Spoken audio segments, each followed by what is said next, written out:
Hello YouTube. This is Saturday, March 8th, and we have a product in for review. Disclosures first. Very important. While I'm not being paid, say, as in given cash, I have received this for free.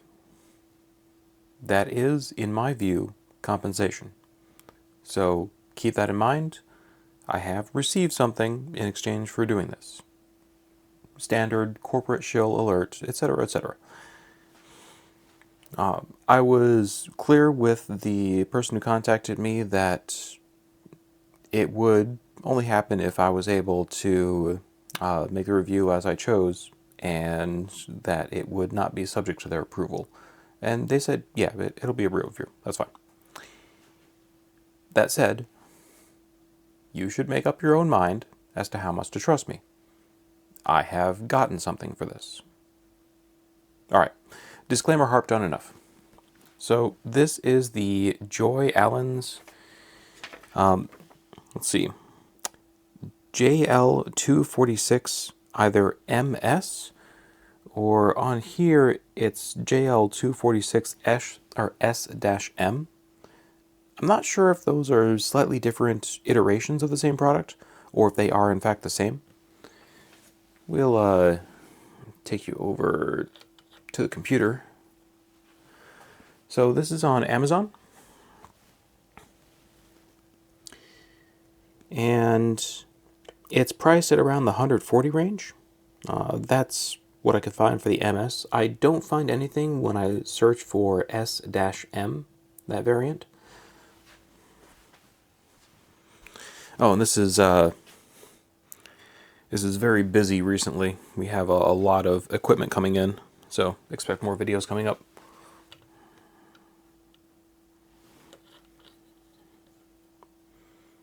But yeah. So we're going to open it up and we're going to see how well it works. Again, it's a little bit faded, but that's what is on the outside. That's JL246S-M for what's actually on what I received.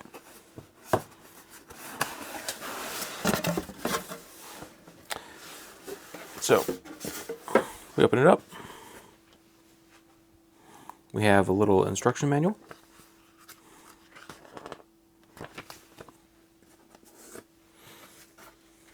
Components list saying, what should be in here.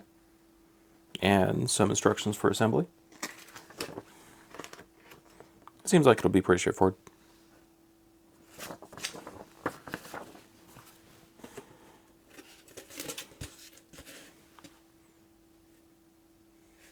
Nice packaging.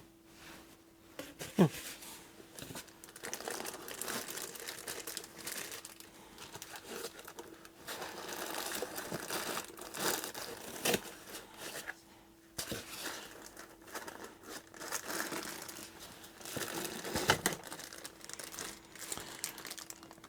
Looks like this is, what, mini HDMI to HDMI?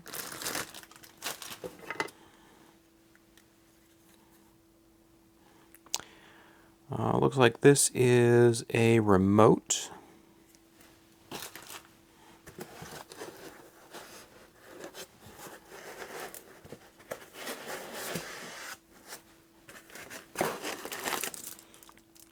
Infrared remote.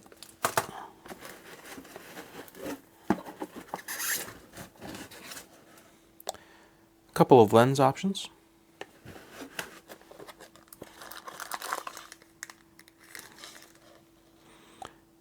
.4 to 5mm and 90 to 300mm. If I'm interpreting that correctly, that's for how far away the end of the lens should be from what you're looking at.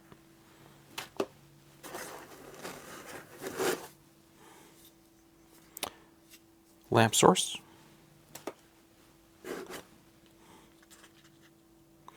.32 gig card. Sorry about that. Standard USB power brick. Some thumb screws. a right angle, A to C.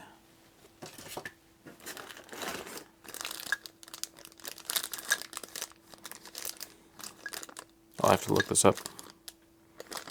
This might be like a sample holder. And some example slides with, these will usually have like biological specimens you can see that are pretty cool. And then some miscellaneous hardware.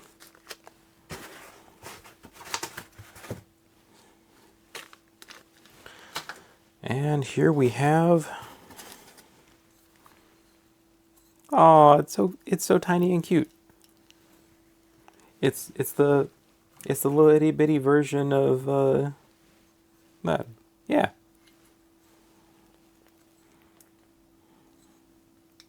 Sweet. And we do have grease on the gear. That's very good.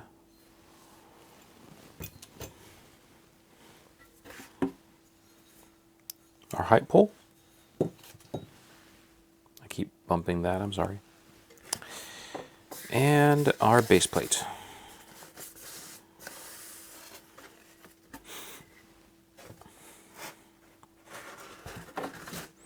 So far so good. The packaging is well done to keep it from getting damaged in shipping.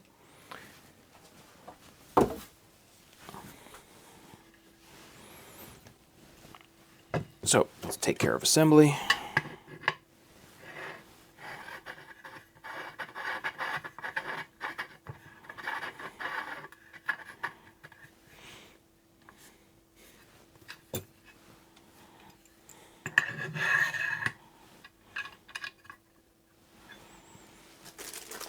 The classic way of, oh, okay.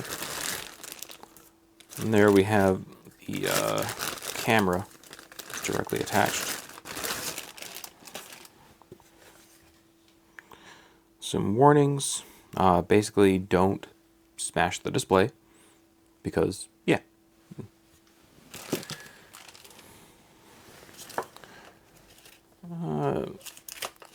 Let's quick double check this just to make sure I'm not missing. Yep, that screws in there. That drops down. Thumb screw to tighten.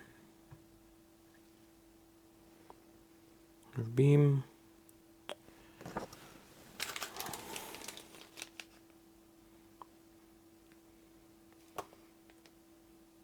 Yep, that's all there. Looks like this is mostly for sample tray.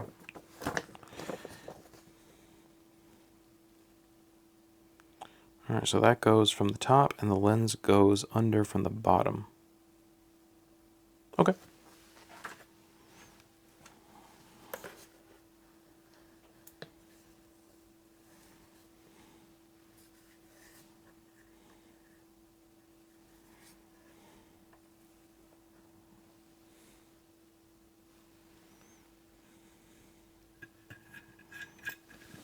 So we have some screws on here to bring out, and that'll let us put this through into the holder.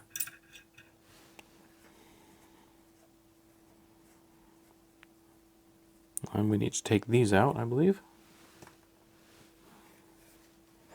so we can fit it through the ring.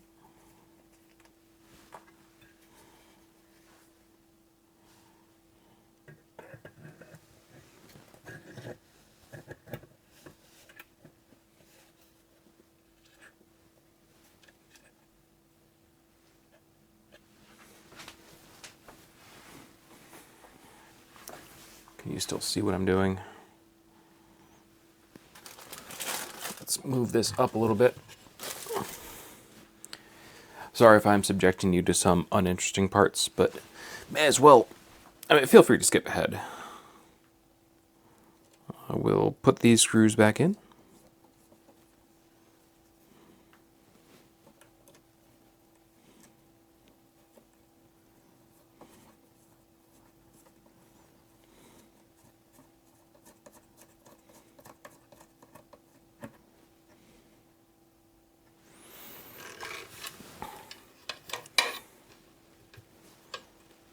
I have some lights here. We have, yep, it's just a small little tiny power barrel jack back there.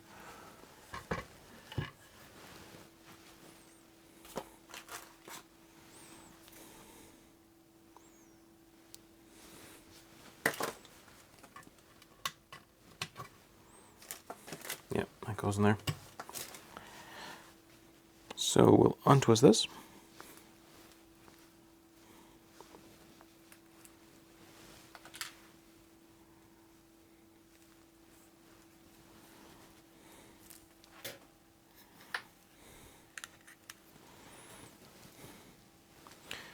The lawn one will be the one going into power. Let's use their included power brick. Go ahead and plug that in.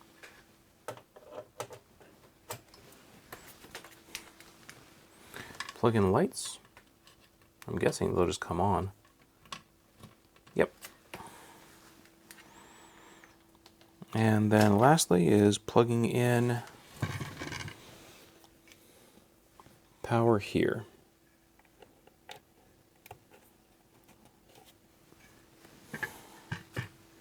So, yep, you see it booting up.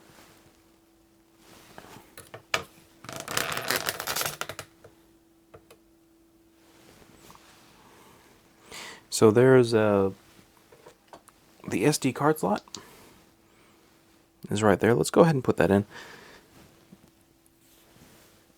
I will note that is a little bit snug to get in terms of its clearance angle.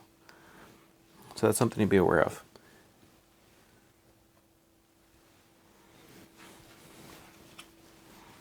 So let's go ahead and power this down.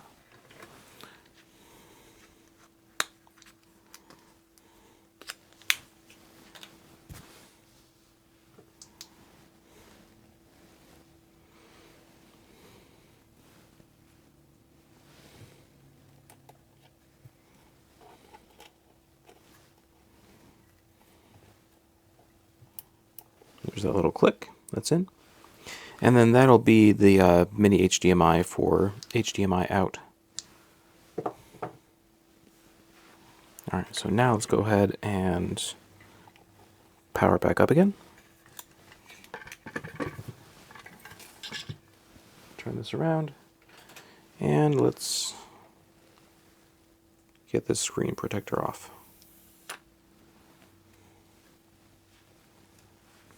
Alright. That's quite crisp. They do advertise it as a 24 megapixel. Let's rotate this. And obviously you're seeing this screen then through another video screen. So what you're seeing is degraded in comparison to what you see on there.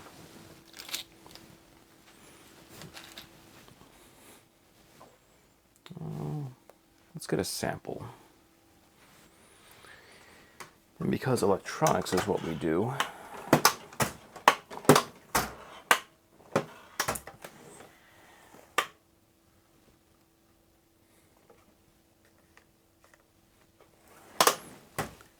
I'm going to pause so you don't have to wait for me to find something interesting. Alright, so we're resuming.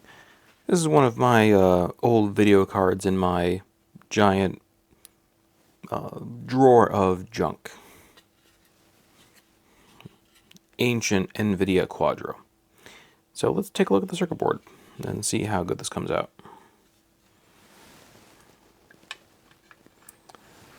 Let's do a little bit of...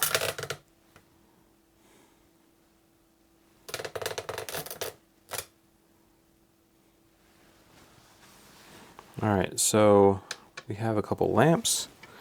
We can adjust the angle of our light. This is also not quite in focus, so let's do a little bit of focusing.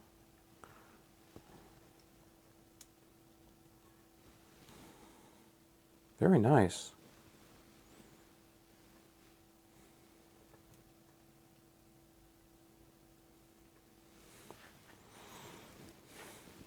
And then we have a zoom. No, this is... Okay, this is another focus. So I'm actually going to have to come out a little bit. So you have a focus here that you can just do by thumb, and then you can also raise and lower it, both by using this raise and lower, and also you have a thumb screw holding it here, and you can go up and down with that. So I've raised it a little bit by this way, just because I'm doing the back of the circuit board here, so it's raised up a little further than it would expect from the preset.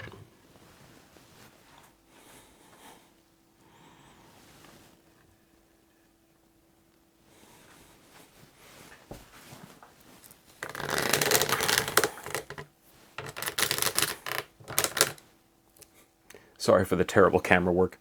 All right.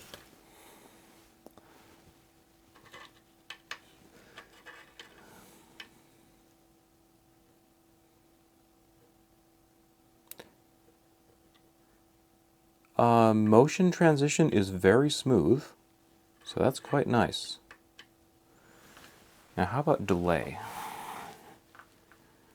Left, right, left, right, left, right.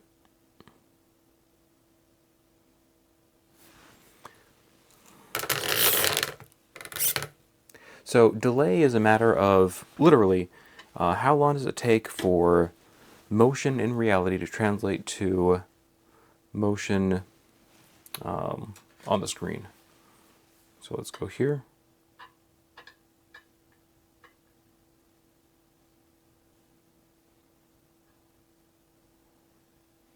So if I'm doing it very quick in jerky start-stops, you can make it out. And in fairness, I will mention that even for my expensive setup there, that happens. You're not going to get light speed through a lot of electronic interfaces and then to a screen.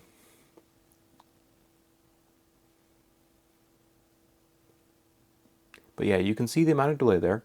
I would call that perfectly acceptable for soldering. There are some of the earlier setups where the amount of delay you see is enough that it's a pain for soldering. I'd call this okay. And I'm not sure how well it's coming across video on video, but the screen and the display, like what you see out of it, is quite good.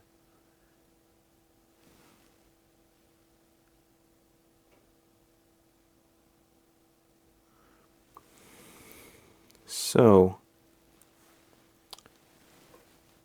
how zoomed in can we get?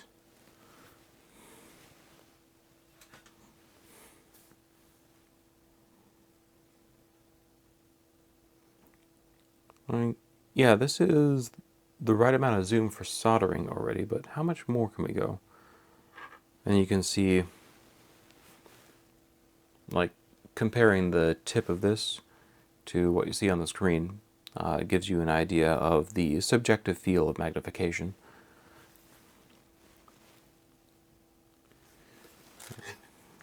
What do we have for controls?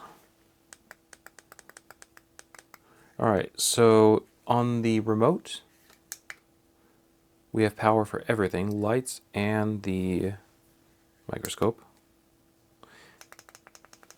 And then we have controls for brightness. And this is doing auto brightness exposure, so it does auto adjust. Let's explore the menu.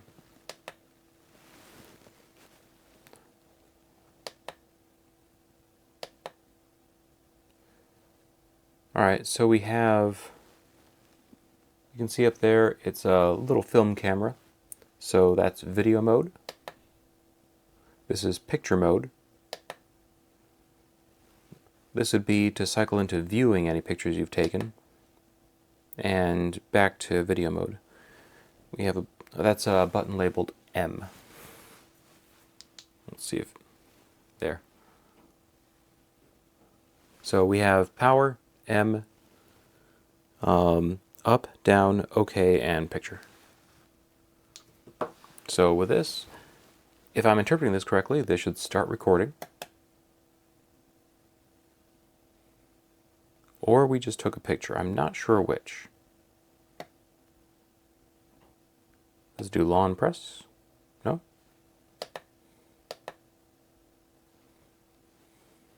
Okay, so it took a still image. And that is pretty good for still image. So we're back to live.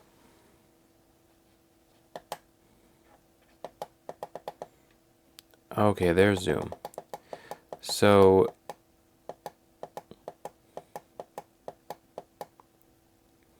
I do not know for certain if this is optical or digital zoom.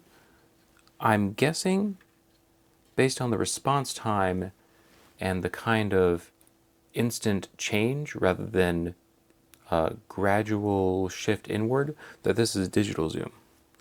And just to make sure, yeah, so the up image is, or the up button is zoom in.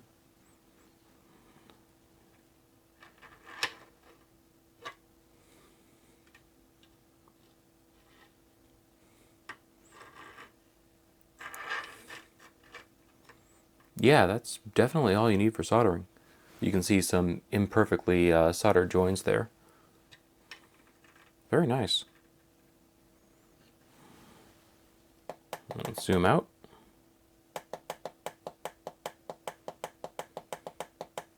You can see the 1.0. So let's go back in.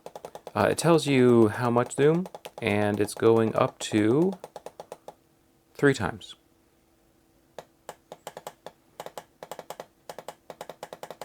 Let's go back out. Now, will it do press and hold functions? Yes, it stutters a little bit, but it does work.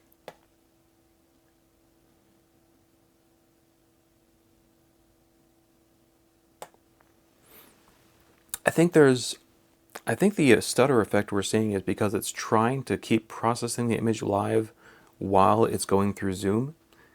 And because it's a digital zoom and not optical, it's putting a bit of extra overhead on whatever processing unit they have.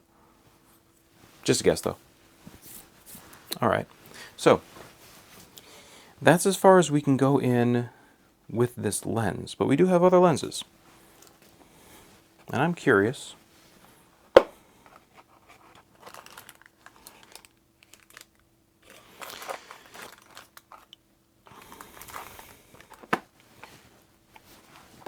I'm going to have a look at the manual so we don't bore you with me trying to figure stuff out. I'll be back.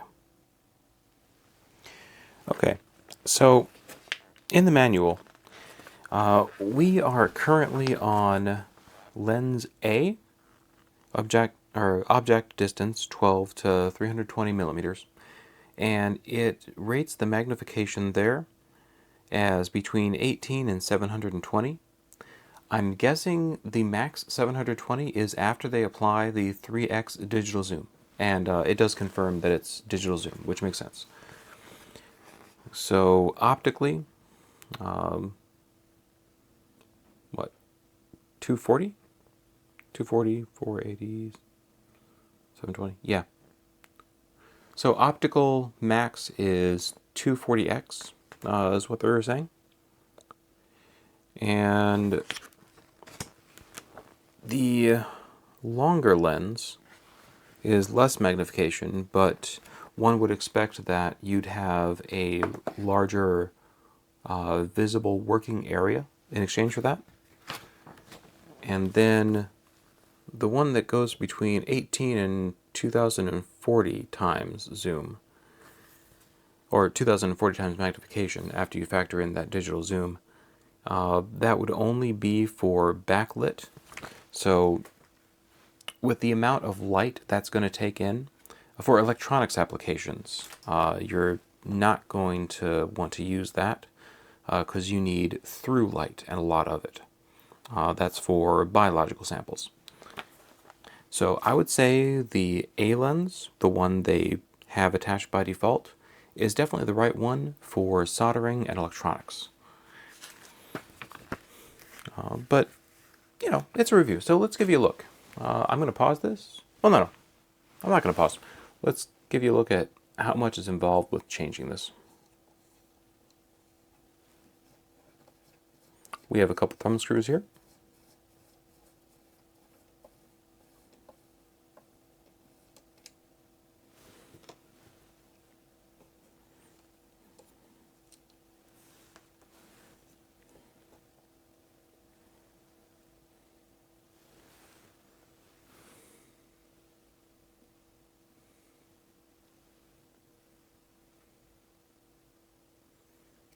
Yeah, that's a nice anti-glare.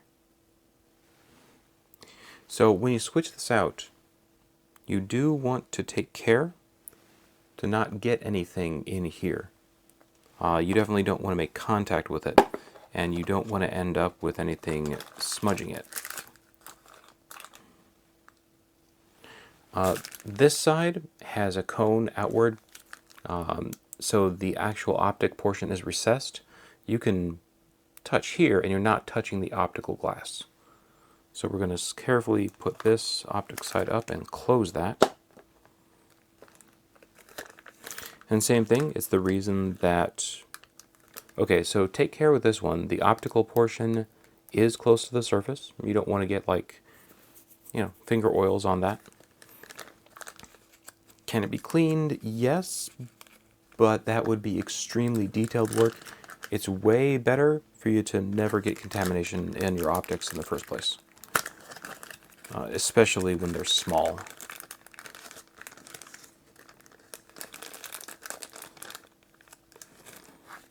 So it comes out there. Again, we have that nice anti-glare.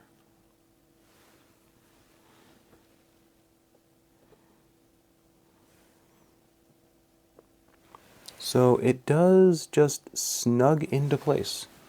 And it feels like it would hold against just sitting there completely fine. But if you knocked it, it might fall out. So you do want the thumb screws. And if you want to be able to change out your lenses faster, I don't think you need to screw them all the way in.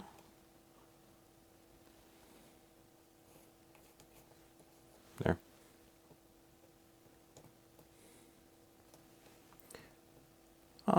No, I'm going to take that back. There's a teeny bit of play, and that could affect your focus. So having it firm is probably better. So we'll screw it another way. Now, with this one, I put it on backwards. No. Optically, that won't affect it. It just doesn't have the label visible for you. So we're going to take this all the way up.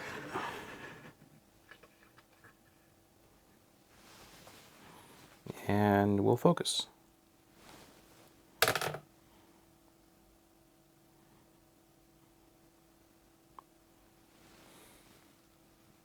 I'm not doing this very scientifically. Let's fix that.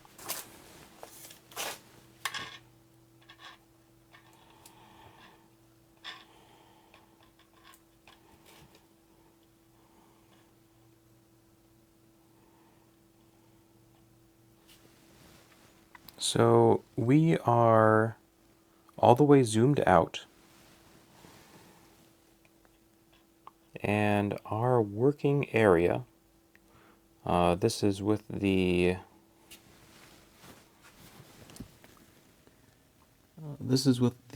L lens, 90 to 300 millimeter working distance. And what you're seeing there is centimeters.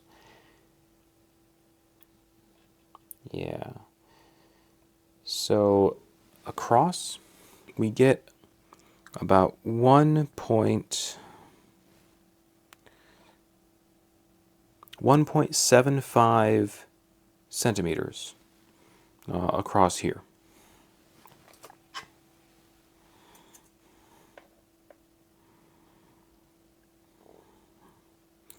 And that screen is right about just a tad over 15 centimeters.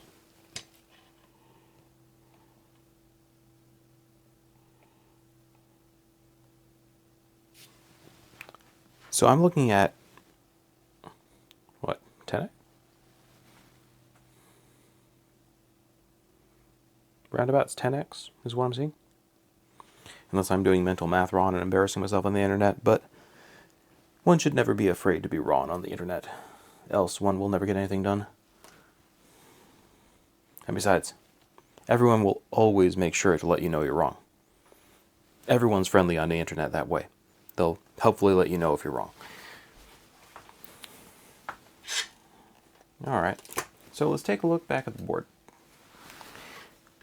We have more of a working distance. And let's see, that should give us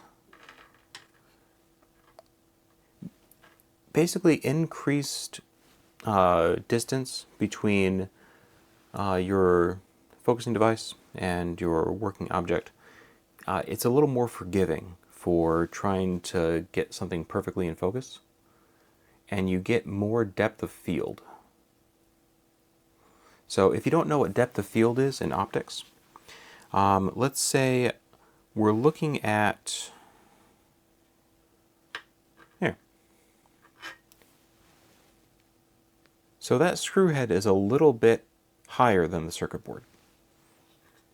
If you have no options for depth of field, where are we? Yeah, there we go. If you have like no depth of field, then you have basically one two-dimensional plane that you can zoom into perfectly, and everything above or below that two-dimensional plane is going to be out of focus. Depth of field is the screw is higher than the circuit board, but both are in reasonable focus. And the further, yeah, there we go. You see these little solder dots and the surface of the screw, different heights, but you can see them both with clarity. So we have a depth of field at least enough to see those contours. This matters more for, let's go to the opposite side, much more impactful things. So we have some capacitors here. They're much taller. So it's a little less forgiving, more demanding for depth of field. So you can see that C65 plus is in focus, at the top of the capacitor is not. And now the top of the capacitor is in focus and the PCB is not. And if we go about halfway, then you can read both. But the capacitors are pretty tall. So let's go to this crystal.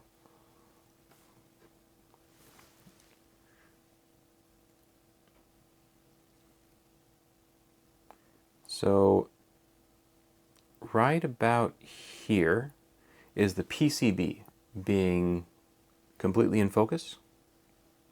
And I can still read the frequency on that crystal package there. And we zoom in a little bit differently. And now, at least with my eyes on the screen, I can make out, I can literally see the individual indents from the pulsed laser that marked that. It's really cool. Let me see if I can get that for you. I want to see if that will come across on the video. So let's zoom in digitally all the way.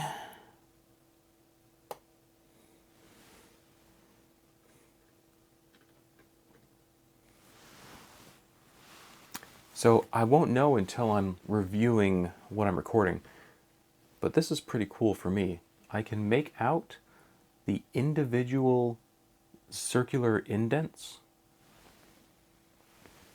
Let's see if I can manually focus there.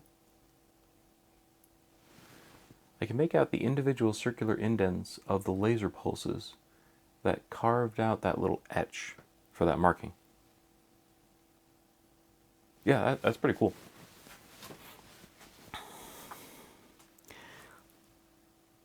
I'm going to go ahead and say that at this price point, for like the $140 range, yeah, I'm impressed. Let's try the HDMI out. So I'm going to pause this and get it connected. Alright, so this is HDMI. This is not bad.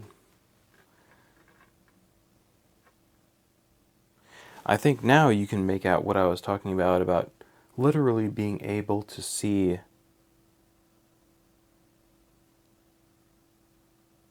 Yeah. And this is on 3x digital zoom, so the graininess does come through a teeny bit on the bigger screen. But you can make out the individual laser engraving pulse circles. I'm impressed. At this price point, I'm very impressed. Let's go take a look at other things.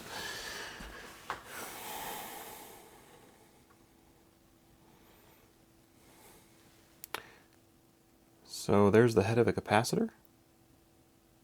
And we're still on optical zoom. Let's take that out, because that tends to introduce graininess. So let's zoom all the way out.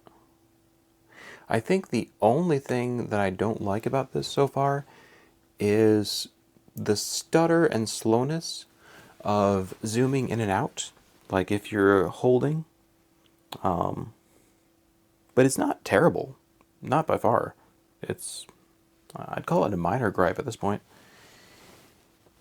Yeah, that's quite nice.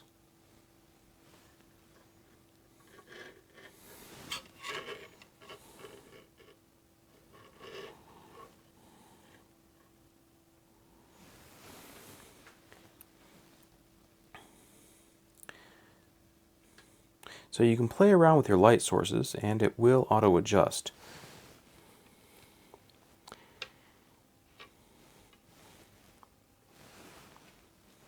Let's look for an IC.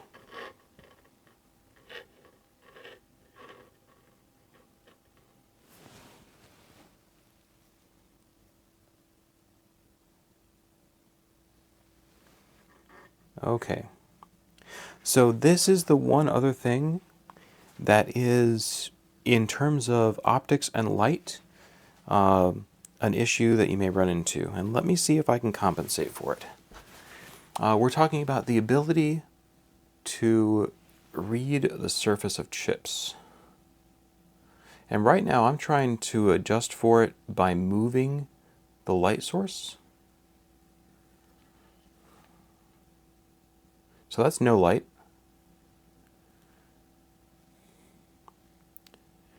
It looks like this is upside down. This is this one. Okay, so let's flip this upside down.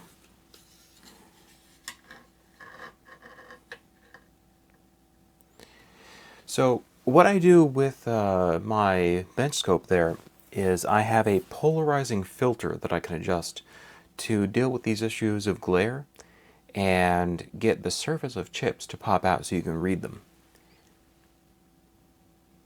But if you play around with your light source, there, that's legible. Bravo 17, Alpha 03, Charlie Juliet, Charlie 0017. It's not quite as good, and it's not quite as convenient as an optical polarizer that you can adjust. I'm kind of wondering. Alright,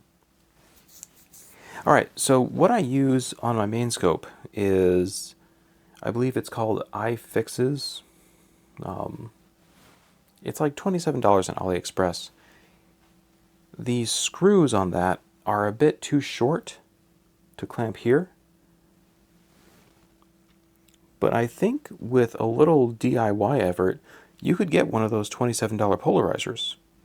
And it might not look perfect in terms of how it looks on your microscope, but I bet you could get that to work and mount it. Let's see if I can make this any better.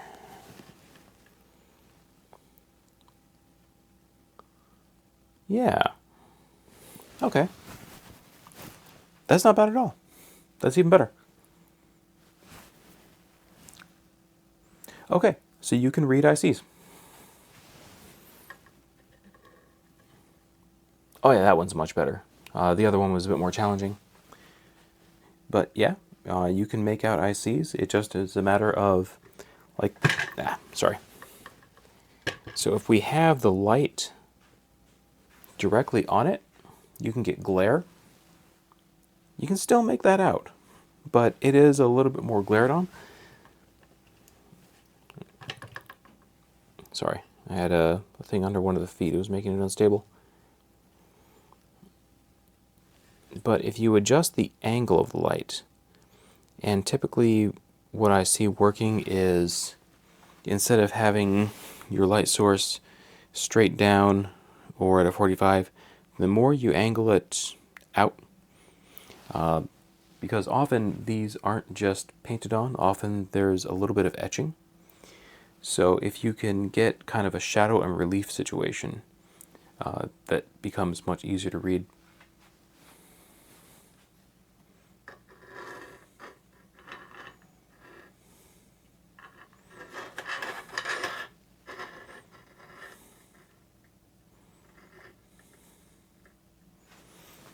Yeah. Yeah, you can make out what components you have on a board, so you can find replacements, as long as the component isn't burnt to the point where nothing's legible. That was one of the things I was wondering if would work with this. Lack of polarization. Let's zoom out a bit. And then, yeah, look at the... That's some pretty good detail on those tiny little capacitors down there.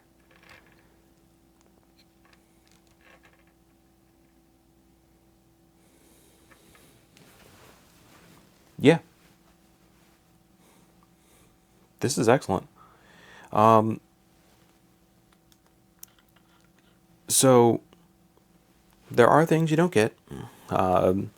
Polarized light is not something that you have immediate access to with this.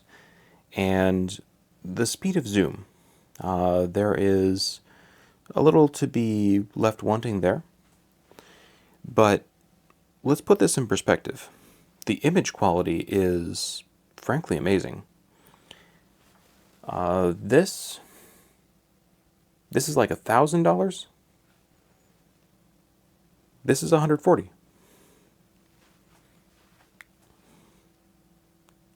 For that price point, this is pretty darn good. I mean, even if you don't have it connected to an external display, this is perfectly reasonable for soldering. I will say it does have one other advantage beyond price and image quality. Space. With all the crap I've been adding to my bench, I will definitely say that large capability in a small size is appreciated. A lot of us are working with small areas to work in. I've seen people make closets into electronics benches, and more power to them. But space is often at a premium. And this is quite small. And I'd call that a major plus.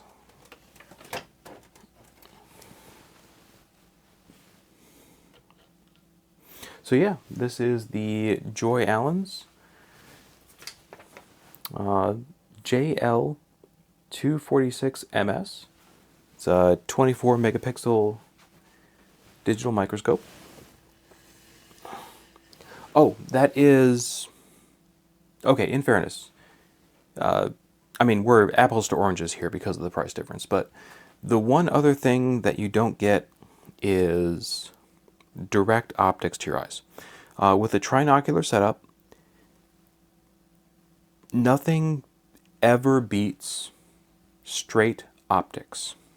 No digital interface, no screen, literally just light going through glass to your eyes.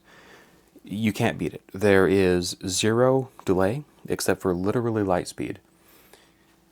And it's not going through any processing, any filters.